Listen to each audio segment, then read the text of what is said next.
Marie Hawk. Amit Kumar Sen.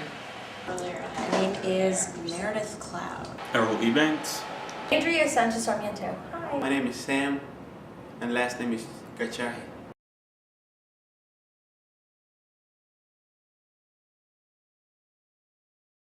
Basically, breaking down walls or barriers is getting other people to accept different ways of thinking. To try to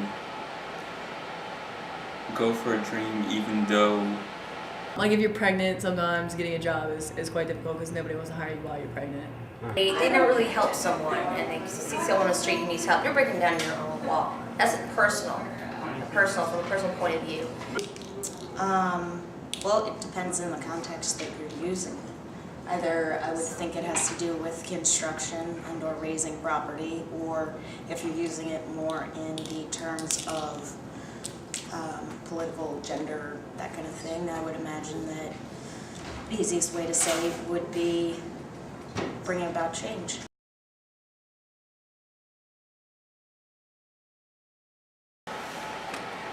In a current society right now, probably jobs. Poverty is definitely one of them. Education. I think right now, a lot of people don't want to accept it, but there's still a lot of racism in this country, in the world. The walls at this point could be, to a bigger perspective, it could be racial barriers. That is the biggest barrier that we have out there. We had the Mexicans that we're having that problem with, like, should we let them in or should we let them out, you know, people can be racist against them. And then we had, after, you know, World Trade Center, we had Arabic people, Muslim people that we were prejudiced against. And, like, you know, I think to myself, you know, being white, I see that white, because I'm trying to say that. What made us so great, you know? Chilean, you know, but I don't count. What made us so great, you know? We have to work together, and then we just have our big wall of ignorance of it, you know, and it just pisses me off.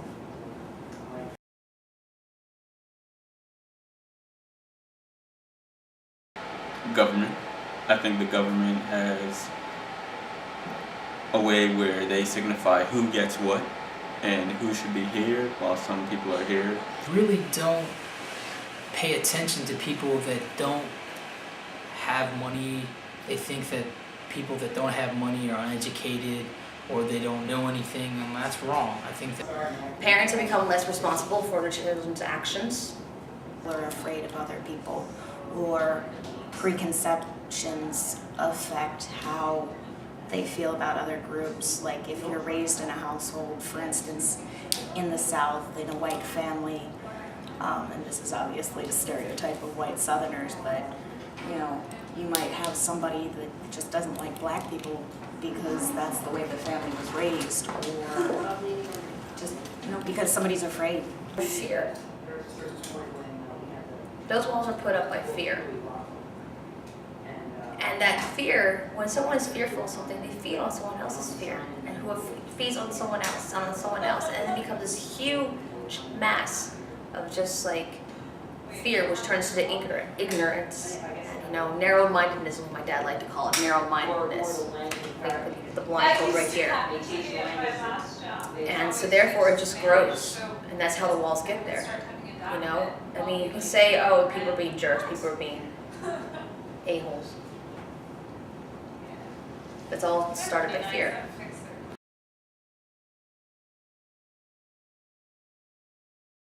Mending walls.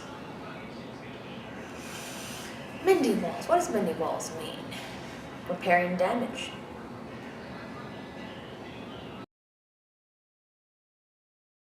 Here, I'm coming together with another, like I said, unit to break down another wall. We would mend our walls together to break down, kind of like the Berlin Wall. Trying to overcome the society standards that society has put up. Maybe like two countries fighting, they're like, you were your fault, oh, no, it's your fault, and they have battleships and like planes going around and going to inventing a wall there, because, you know, then they realize, yeah, what were we fighting about?